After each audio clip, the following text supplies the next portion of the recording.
Everyone, welcome to our channel vision classes. आज हम start करते हैं 500 क्वेश्चन आंसर्स की सीरीज़ जो आने वाले हैं एग्जाम्स को लेकर बहुत ही ज़्यादा इंपॉर्टेंट होने वाली है। इसीलिए इस वीडियो को पूरा देखिएगा। मे बी कि कुछ क्वेश्चन आंसर्स आपको एग्जाम्स में देखने को मिल जाएँ, कुछ रिपीटेड भी क्वेश्चन आंसर्स होते हैं। तो आइए स्टार्ट करते हैं आज की सीरीज़ को। ये टॉपिक हमारा NCERT का टॉपिक है जो कि इतिहास वाले पार्ट का है।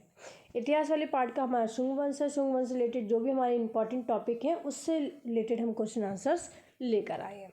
इससे पहले भी हमने वीडियोस आपको प्रोवाइड कर रखी हैं। 500 क्वेश्चंस की है और 1000 क्वेश्चन आंसर्स की भी हैं और सॉल्यूशंस की भी है। सॉल्यूशन ऑफ पेपर्स हैं लास्ट 10 ईयर्स कॉम्पिटिटिव एग्जाम्स के, तो वो भी आप हमारी प्लेलिस्ट में जाके या फिर हमारी इसी वीडियो के डिस्क्रिप्शन बॉक्स से भी देख सकते हैं।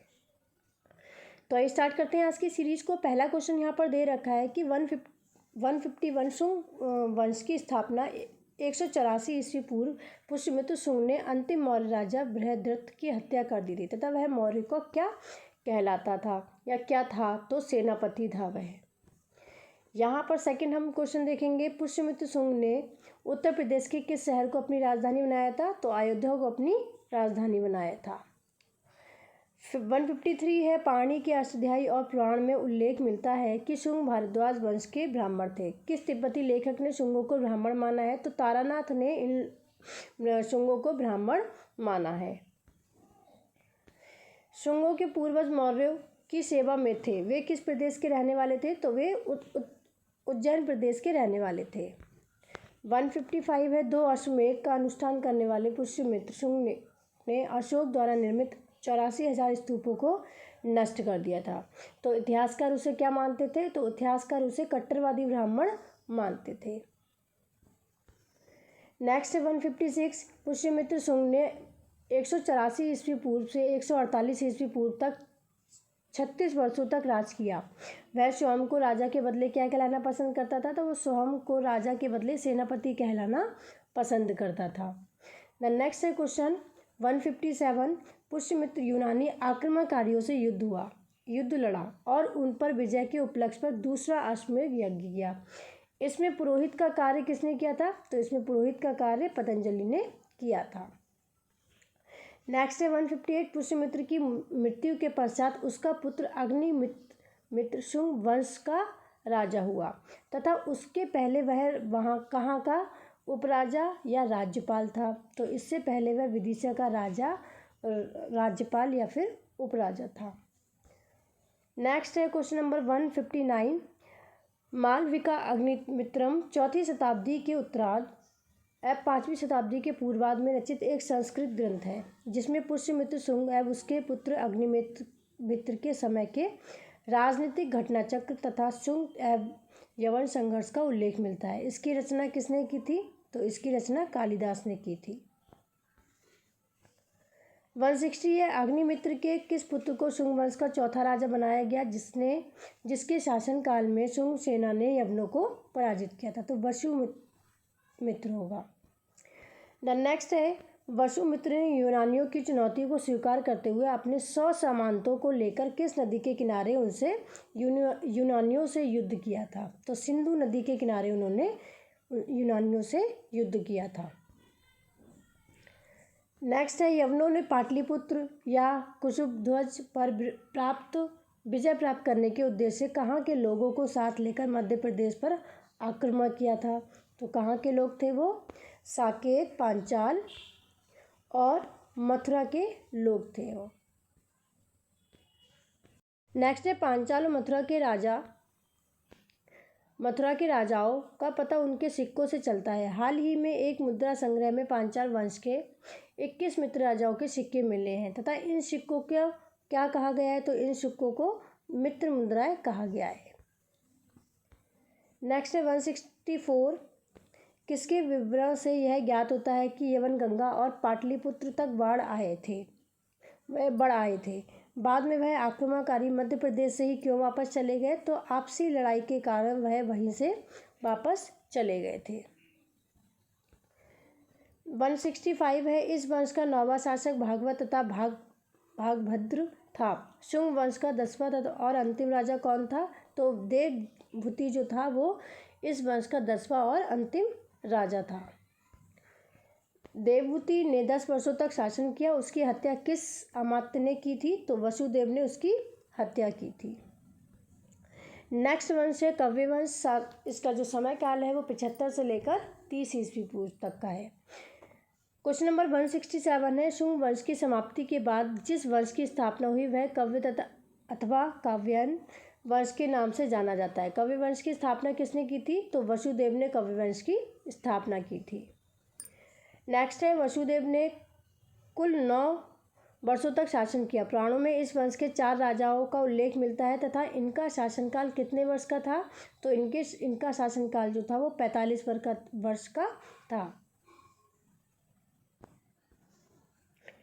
169 है, कव्य वंश के राजा ब्राह्मण थे तथा वह क्या कहलाते थे? तो द्विज कहलाते थे। नेक्स्ट है 170, इस वंश के राजाओं के नाम अतिरिक्त उनके राज्यकाल के बारे में विशेष जानकारी का अभाव है। मौर्योत्तर काल का अंतिम शासक कौन था? तो मौर्योत्तर काल का अंतिम शासक कौन था? सुशर्मा कव्य वंश। देन नेक्स्ट हमारा जो टॉपिक है आंध्र सातवाहन वंश है, जो कि टाइम पीरियड है उसका 30 से लेकर 250 ईस्वी पूर्व तक का। 171 है, किसने अपने साथियों के साथ मिलकर कव्य वंश के अंतिम शासक सुशर्मा की हत्या की और अपने आंध्र सातवाहन वंश की स्थापना की थी? तो शिमुक और सिंधुक।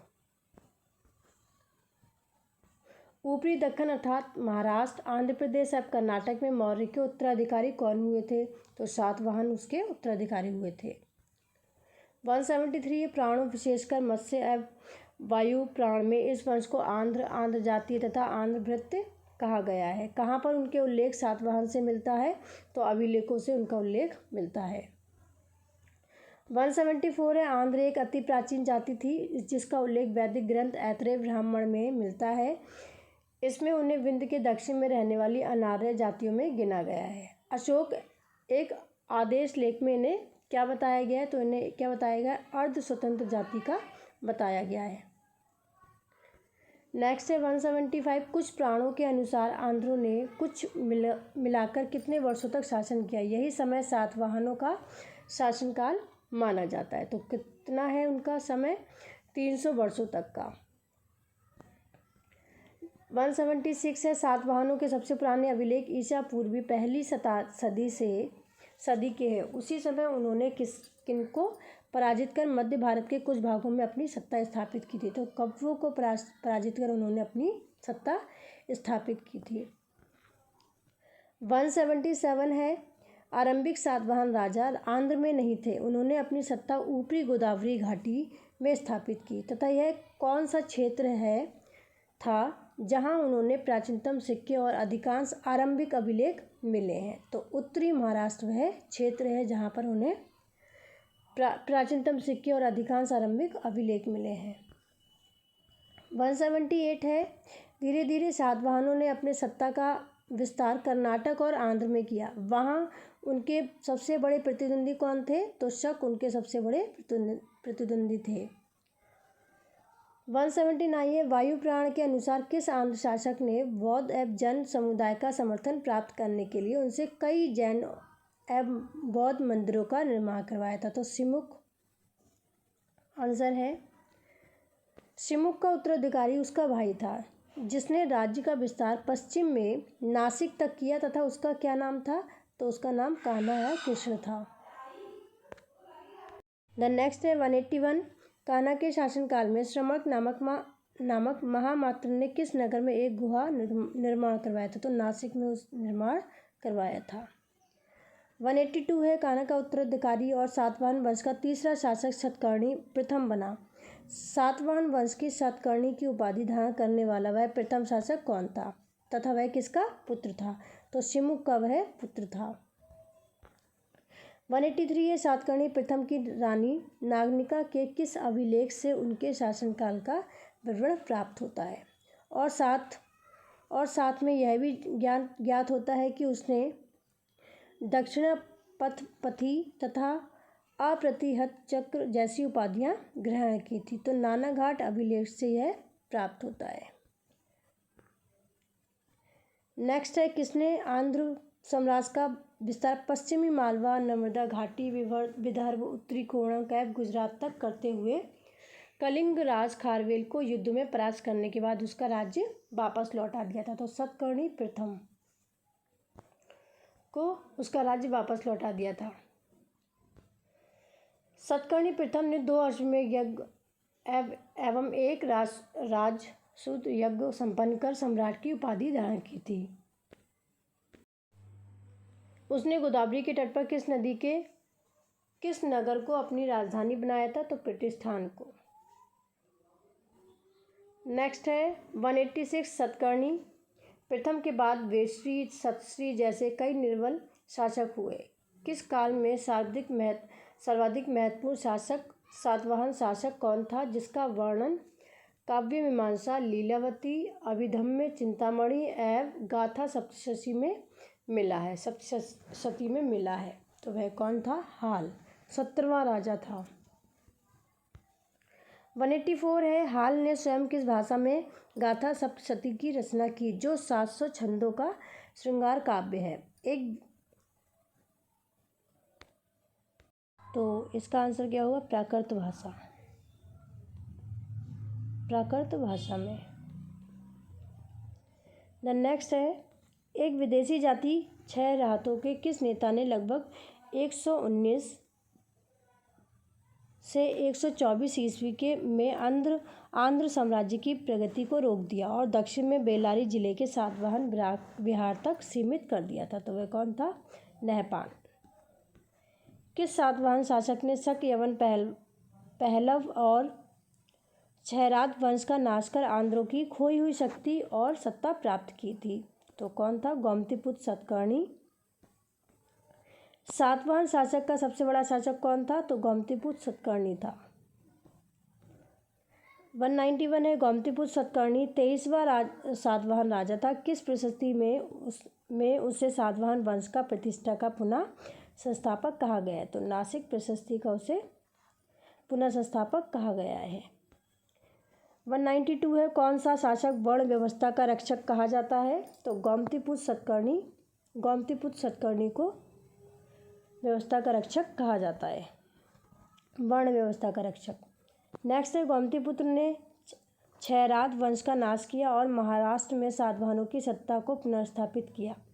उसने क्षयरात वंश के किस शासक के चांदी के सिक्कों को पुनः अपने नाम से टंकित करवाया था? तो आंसर यहाँ पर देख लेते हैं, नहपाल। नेक्स्ट है नहपाल द्वारा जारी किए गए चांदी के सिक्के 8000 सिक्के कहाँ से प्राप्त हुए थे? तो नासिक से प्राप्त हुए थे। द नेक्स्ट है गोमतीपुत्र का साम्राज्य उत्तर में मालवा से लेकर दक्षिण में कर्नाटक तक फैला हुआ था। संभवतः आंध्र प्रदेश का अधिपत्य तथा उसकी माता गोमती बल्लेश्वरी किस अभिलेख में लिखा है कि उसके घोड़ों ने 3 समुद्र का पानी पिया था? तो किसमें है? नासिक गुहा अभिलेख में लिखा है। 195 है सातवाहनों ने कुल काल में कृष्णा और गोदावरी की घाटी में किस नई कला शैली का विकास हुआ? तो किस नई कला शैली का विकास हुआ? अमरावती शैली का विकास हुआ। 196 से अमरावती शैली के मुख्य केंद्र अमरावती, नागार्जुनकोंडा और जग्यापेट था। इसमें मुख्यतः किस प्रकार के पत्थरों का उपयोग किया जाता है? तो सफ़ेद पत्थरों का उपयोग किया जाता है।